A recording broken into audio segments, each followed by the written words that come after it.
নমস্কার, বাংলা সিটি নিউজে আপনাদের জানাই স্বাগত। আজকের বিশেষ খবর।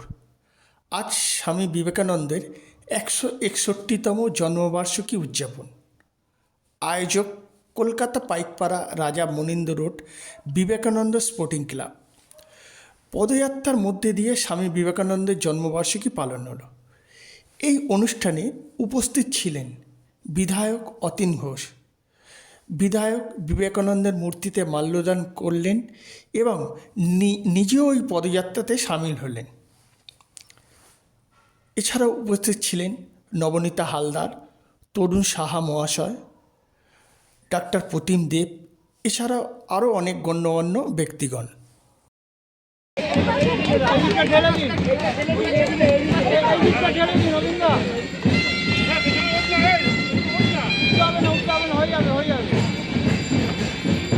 থেকে না পড়ে যাবে। হ্যাঁ সামনে দিয়ে দাও, সামনে দাও।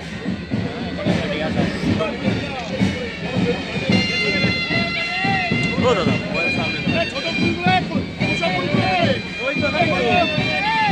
এই তো এখানে আছি।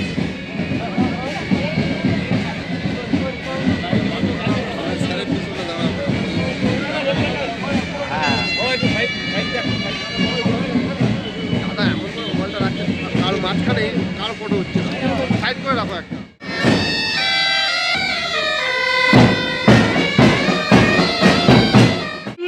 ছড়িয়ে পড়ুক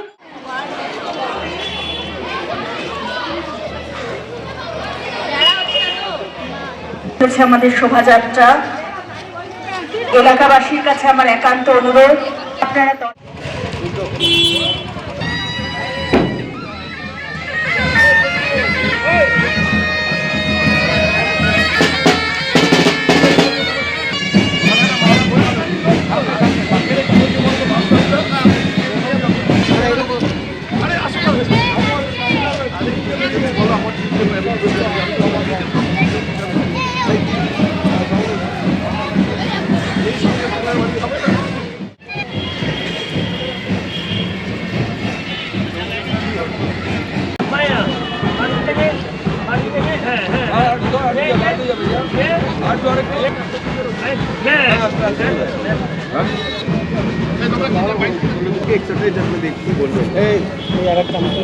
ভারত প্রতীক যুগ প্রতীক স্বামী বিবেকানন্দের 161তম জন্মদিবসে আমরা সবাই সমবেত হয়েছি স্বামীজির মূর্তির পাদদেশে রাজা মনিন্দ্র রোডে।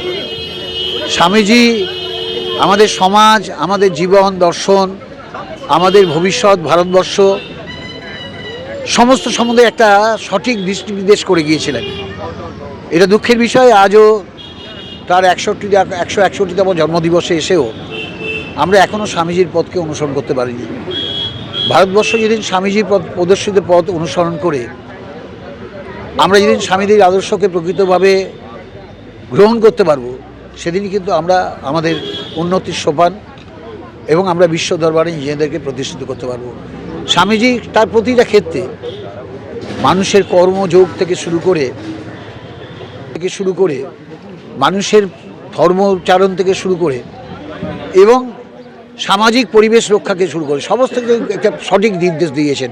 সেটা খুব সামান্য কথায় বলা সম্ভব নয়, কিন্তু স্বামীজির যে প্রদর্শিত পথ তা আজকের দিনে মানুষের পক্ষে অজানা সম্ভব নয়। কারণ টেকনোলজি আজকে আমাদের এই জায়গায় নিয়ে গেছে যে আমরা যদি মনে করি স্বামীজির প্রত্যেকটি পথকে জানতে চেষ্টা করব, আমরা সেই টেকনোলজি ব্যবহার করে জানতে পারি। আমাদের ভবিষ্যৎ যারা প্রজন্ম তাদের স্বামীজির জীবনাদর্শকে অনুসরণ করা দরকার এবং সেটা আমাদের শিক্ষা ব্যবস্থার মধ্যে দিয়ে আমাদের অভিভাবকদের প্রচেষ্টায় সেটি তাদের কাছে আরও বেশি করে তুলতে হবে। কেননা তার জীবন দর্শন সম্বন্ধে একদম স্পষ্ট ধারণা, যেটার জন্য কোনো পণ্ডিত হওয়ার লাগে না, যে কোনো সাধারণ মানুষ সেটা বুঝতে পারবে। তাই আজকের দিনে যুগপুরুষের প্রতি অন্তঃস্থল থেকে শ্রদ্ধা জানিয়ে আমরা এটাই বলবো, স্বামীজি গুরু যে কথা বলেছিলেন স্বামীজি এই কথা বলতেন যে আমাদের সবার চৈতন্যদয় হোক। আর এই যে পাইকপাড়া যে এরা যে এনজিও আছে, এরা সবসময় কিছু না কিছু কার্যক্রমরা করে, তা নিয়ে কি বলবেন? স্বামীজি বলেছেন নিষ্কাম কর্ম, অর্থাৎ স্বার্থ, লোভ এবং যশের উদ্দেশ্যকে পরিহার করে যদি মানুষের জন্য কোনো কাজ করা যায় তাকে বলে নিষ্কাম কর্ম। তো আমার মনে হয় এরা এই নিষ্কাম কর্ম করছেন। সেবার মধ্যে দিয়ে তাদের অভিনন্দন জানাই। মূলত স্বামীজিকে আমরা যুগবতর বলে মানি এবং যুব সমাজকে তিনি দিক নির্দেশ করেছিলেন। তো আর ভারতবর্ষকে ভ্রাতৃত্বের বন্ধনে বাঁধতে পেরেছিলেন বিশ্বের দরবারে। তাই খুব স্বাভাবিকভাবে স্বামীজির যে দর্শন, সেই দর্শন আজকেও আমাদের কাছে প্রযোজ্য। 165 বছর অতিক্রান্ত হতে চলল, সেটাও স্বামীজির দর্শন কিন্তু আজও আলোচিত হয় এবং সেই দর্শনকে সঙ্গে নিয়েই কিন্তু আমরা এগিয়ে চলি। আগামী প্রজন্ম যত বেশি স্বামীজিকে জানবে তত বেশি শিখবে। ভালো। 60তম জন্মদিন বছর তো বদলায়, বছর তো প্রত্যেক বছরই আসবে, 61 থেকে 62, 63 এটা হতেই হবে, কিন্তু আমাদের উদ্দেশ্য স্বামীজির পথকে অনুসরণ করা। আমাদের এই পাইকপাড়া বিবেকানন্দ স্পোর্টিং ক্লাব দীর্ঘ 12 বছর ধরে জনচেতনা র্যালি করা হচ্ছে। স্বামীজির আদর্শকে সম্বল করেই আমাদের ক্লাবে আমরা প্রত্যেকে হাঁটতে বলা যাবে তো, হ্যাঁ, এই আমরা চাই যে স্বামীজির আদর্শেই আমরা যাতে চলতে পারি, স্বামীজির আদর্শ নিয়েই চলার চেষ্টা করি। সেই জন্যই আমরা এই টোটাল এলাকার মধ্যে ঘুরি এবং আমরা অনেক ব্লাড ডোনেশন থেকে অনেক সমাজ কল্যাণমূলক কর্ম করি। এটাই আমাদের বিবেকানন্দ স্পোর্টিং ক্লাবের মূল লক্ষ্য এবং আমরা চাই স্বামীজি যে আদর্শ নিয়ে আমাদের চলতে বলেছিলেন সেই আদর্শ নিয়ে চলারই আমরা চেষ্টা করি। এটাই আমাদের দীর্ঘ আজকে 12 বছর ধরে আমরা এই জনসেবা করে যাচ্ছি। এই স্বামীজির জন্মস্থানে র্যালি করা, ব্লাড ডোনেশন করা, গরিব লোকেদের সব কিছু দান করা, বই খাতা দেওয়া, সবই আমরা করি।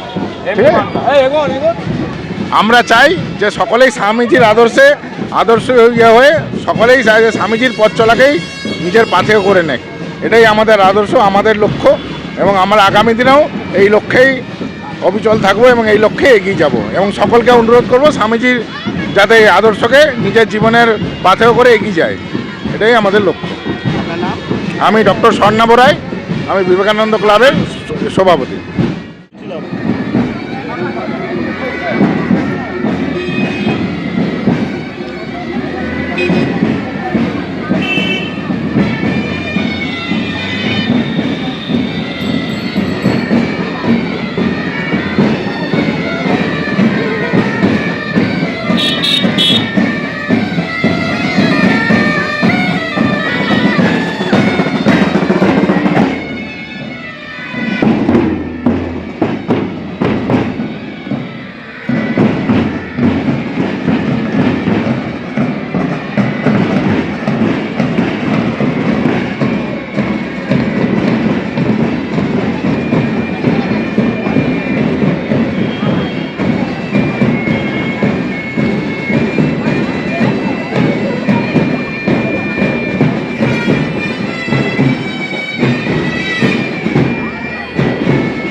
কই